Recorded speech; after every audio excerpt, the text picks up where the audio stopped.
مولاي صل وسلم دائما ابدا على حبيبك خير الخلق كلهم. اقبال نے کہا تھا حب دولت تلف می سازت زکات. زکات حب دولت کو زائل کرتی ہے. جب اللہ کی راہ میں لٹاؤ گے تو اس سے کم بھی نہیں ہوگا.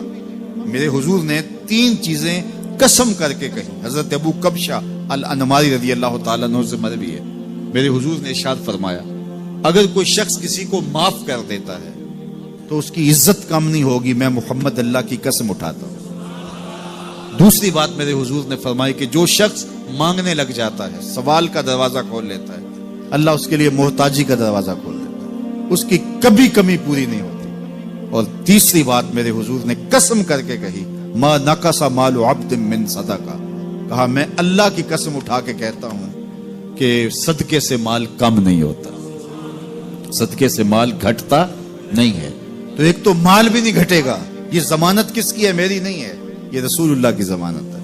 ایک تو مال بھی کم نہیں ہوگا اور دوسرا یہ ہے کہ حب دولت ختم ہوگی. حب دولت تلف می سازت زکات. یہ ماہ سیام آ رہا ہے تو زکات سے حب دولت کو کم کیجئے, بلکہ صدقات دیجئے, نفلی صدقات کیجئے, غرباء کی مدد کیجئے, مساکین کی مدد کیجئے, اپنے غریب محتاج رشتہ داروں پہ غور کیجئے, ان کی مدد کیجئے. اپنی ہمسائیگی میں دیکھیے, پردے سے مدد کیجئے, ان کی عزت نفس بھی مجروح نہ ہو. یہ جو نمائش لگا کے 10 اخباروں میں چھپوا کے لوگوں کی مدد کرتے ہیں, اس سے گریز کیجئے.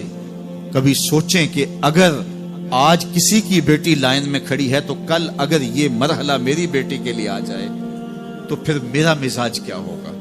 تو عزت نفس کا خیال رکھیے, لوگوں کی غربت کا تماشا نہ اڑائیے, اور لوگوں کی جو ہے وہ محتاجی کو اپنی تسکین کا ذریعہ نہ بنائیے.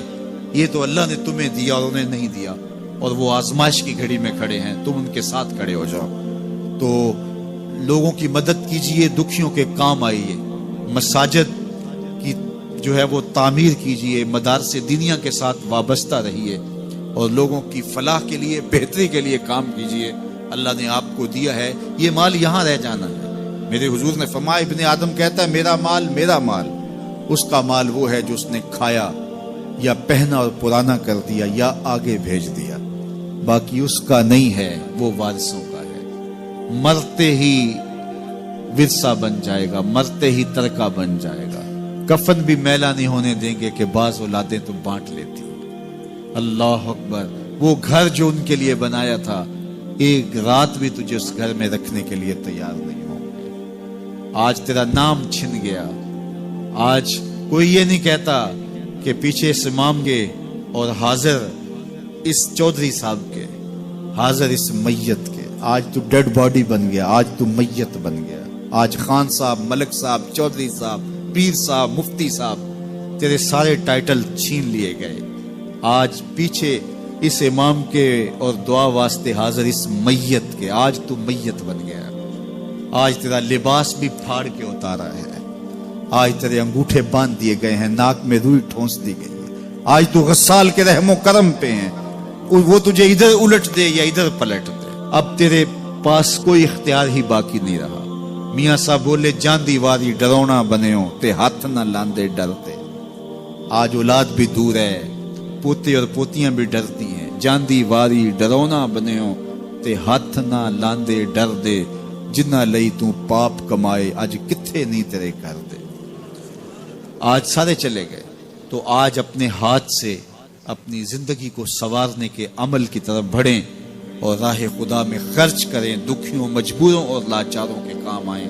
اللہ آپ کی مدد کرے گا اور حب دنیا کم ہوگی. اللہ تعالیٰ جل شانہ نے سورہ عادیات میں پہلی 5 آیات میں قسمیں کی, پھر 3 آیات میں جو ہے وہ حضرت انسان کی وہ کمیاں, کوتاہیاں جن کی بنیاد پر باقی گناہ سرزد ہوتے ہیں ان کو بیان کیا, اور اس کے بعد پھر علاج بھی قرآن نے بتایا, اور کس قدر اس کو چوٹ لگائی. افلا یعلم اذا بعثر ما فی القبور وحصل ما فی الصدور ان ربهم بهم یومئذ لخبیر. افلا یعلم اذا بعثر ما فی القبور. اے اکڑ کے چلنے والے، اے ناشکر انسان، اے دولت کے پجاری، وہ وقت یاد کر جب تو قبر سے اٹھایا جائے گا۔ اس وقت کفن بھی چھین لیا جائے گا۔ اب سب کو چھین لیا گیا، دولت، بینک بیلنس، تیری جائیدادیں، پلازے، گاڑیاں، گھر، کوٹھیاں، بنگلے، سب کچھ یہیں رہ گیا، صرف ایک چادر کفن کی لے کے جا رہا ہے۔ لیکن جب قبر سے اٹھایا جائے گا، یہ کفن کی چادر بھی رہ جائے گی، برہنہ اٹھایا جائے گا۔ اللہ اکبر! نہ پاؤں میں جوتے، نہ سر پہ پگڑی، نہ بدن پہ کپڑا، برہنہ اٹھایا جائے گا۔ سیدہ عائشہ رضی اللہ تعالیٰ عنہ نے سنا تو کانپنے لگی، عرض کی حضور قبر سے برہنہ اٹھائے جائیں گے تو ایک دوسرے سے حیا نہیں آئے گی؟ فرمایا عائشہ معاملہ اس سے بھی آگے ہے، کسی کو ہوش ہوگی تو حیا آئے گی، ہوش اڑے ہوئے ہوں گے، خوف قیامت طاری ہوگا، قبروں سے یوں لوگ اٹھائے جائیں گے۔ افلا یعلم اذا بوسر ما فی القبور، اب بوسرا کا جو مفہوم ہے، جو ترجمہ اور معنی ہے وہ تو رہے، بوسرا کا جو صوتی آہنگ ہے، جب بولتے ہوئے ایک جھٹکا لگتا ہے تو قبروں سے اٹھتے ہوئے لوگوں کی کیفیت معلوم کرنے کے لیے بوسرا کا صوتی آہنگ ہی کافی ہے۔ افلا یعلم اذا بوسر ما فی القبور وحصل ما فی الصدور، حصل کے اوپر جو تشدید ہے، یہ معنی کو کتنی خوبصورتی کے ساتھ ایک مجسم پیکر میں سامنے لا رہی ہے۔ اللہ فرماتا پھر وہ وقت آئے گا جو سینے میں ہوگا وہ تشت ازبام ہو جائے گا۔ آج آپ مجھے نیک سمجھتے ہیں، میں آپ کو اچھا سمجھتا ہوں، لیکن میرے سینے کے اندر کیا چل رہا ہے یہ آپ کو نہیں پتا۔ یہ میں تقریر چہک چہک کے کر رہا ہوں، اس کے پیچھے کیا ہے؟ میں آپ کے دل اپنی جانب موڑنا چاہتا ہوں، آپ کی جیبیں خالی کرنا چاہتا ہوں، یا میں آپ کے سامنے پاک اور ستھرا اور بڑا جو ہے وہ نیکوکار بننا چاہتا ہوں، یا میرا مقصد رضائے الہی ہے؟ یہ مجھے پتہ ہے، آپ کو نہیں پتہ۔ آپ کہاں ہیں، کہاں کھڑے ہیں، میں آپ کو اچھا سمجھتا ہوں، لیکن آپ کو پتہ ہے کہ ہم کہاں کھڑے ہیں۔ لیکن قیامت کے دن یہ ساری چیزیں سامنے آ جائیں۔ وَحُصِّلَ مَا فِي الصُّدُورِ، اور سورہ الطارق میں فرمایا یوم تبلی السرائر فما لہ من قوت ولا ناصر، اس دن سارے راز کھول دیے جائیں گے اور کوئی طاقت نہیں ہوگی جو ان رازوں کو کھلنے سے روک سکے گا۔ آج طاقتور کی بات نہیں کھلتی اور کمزور کی بات اچھال دی جاتی ہے، لیکن وہ وقت آنے والا ہے یوم تبلی السرائر فما لہ من قوت ولا ناصر، نہ زور کے بل پہ، نہ زر کے بل پہ، نہ کسی اور بل پہ کسی کام کو روکا جا سکے گا، ہر شے تشت ازبام ہو جائے گی۔ وہ کتنا سخت دن ہوگا، اے داور حشر میرا نامہ اعمال نہ پوچھ، اس میں کئی پردہ نشینوں کے بھی نام آتے ہیں، تو وہ کتنا سخت دن ہوگا۔ وَحُصِّلَ مَا فِي الصُّدُورِ إِنَّ رَبَّهُمْ بِهِمْ يَوْمَئِذٍ لَخَبِيرٌ، بے شک ان کا رب اس دن ان سے خوب باخبر ہوگا۔ وہ آج بھی باخبر ہے، لیکن آج کئیوں کو یقین نہیں کہ وہ باخبر ہے، لیکن اس دن سب کو یقین ہو جائے گا کہ میرا رب اس سے باخبر ہے۔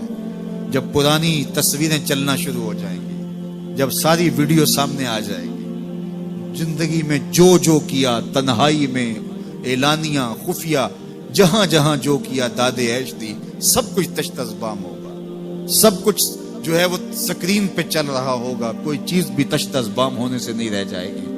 تو پھر بندہ کہے گا اوہو یہ تو سب میرے مالک کو پتا تھا، لوگوں کی نظروں سے چھپ سکا، رب کی نگاہوں سے تو نہیں چھپ سکا، اس کی نگاہوں سے کون چھپ سکتا ہے؟